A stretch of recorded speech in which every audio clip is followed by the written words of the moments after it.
Mr. Steele has a very good reputation, is reportedly a former British intelligence officer. I can't confirm that, but is reported to be very well regarded. And I think the key thing from an investigative point of view is not trying to impeach the people who produced the report or commissioned the report, but rather find out whether the facts are true in the report.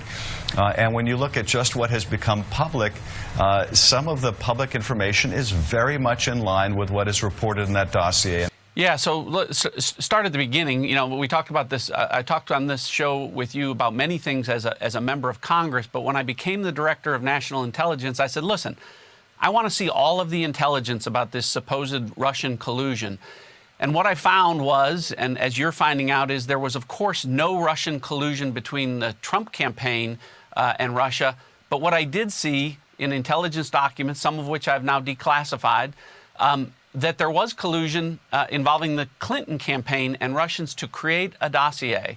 And so what John Brennan's notes reveal is, you know, we talk about these indictments. Igor Danchenko is now the third person to be criminally indicted in connection with the Steele Dossier for peddling something that was known to be false to the FBI. And you defended, promoted, you even read into the congressional record the Steele Dossier.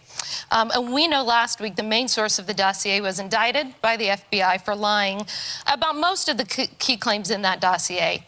Do you have any reflections on your role in promoting this to the American people? Well, first of all, whoever lied to the FBI or lied to Christopher Steele should be prosecuted, and they are. And unlike in the Trump administration, if they're convicted, they should go to jail, not be pardoned. So Donald Trump pardoned Roger Stone for lying. He pardoned Michael Flynn for lying. If people lied to the FBI, they should go to jail. But at the beginning of the Russia investigation, I said that any allegations should be investigated. We couldn't have known, for example, people were lying to Christopher Steele. So it was proper to investigate them. And let's not forget what we learned in that investigation. We learned that the Trump campaign chairman, Paul Manafort, was giving internal polling data, campaign polling data, to Russian intelligence while Russian intelligence was helping the Trump campaign. And to be clear, he was fired halfway through the campaign. Well, he may have been fired, yeah, but the effort to get Russian help continued, and even beyond the effort to get Russian help, but you the may have president helped also spread Russian sought to get disinformation yourself for years by promoting this. I think that's what Republicans and what people who entrusted you as the Intel Committee chair are so confused about your culpability in all of this. Well, I completely disagree with your premise. It's one thing to say allegations should be investigated, and they were. It's another to say that we should have foreseen in advance that some people were lying to Christopher Steele, which is impossible, of course, to do.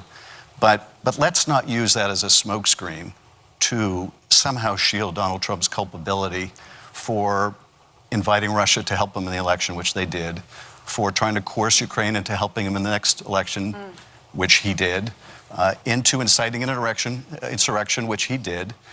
None of that is undercut. None of that serious misconduct is in any way diminished by the fact that people lied to Christopher Steele. No, I think just your credibility is. But what's important here is John Brennan's own notes reflect, and the other document that I declassified show that our intelligence community and our FBI knew this ahead of time, that Hillary Clinton, we had specific intelligence that Hillary Clinton was creating a plan to vilify Donald Trump, to falsely accuse him of ties to Russia.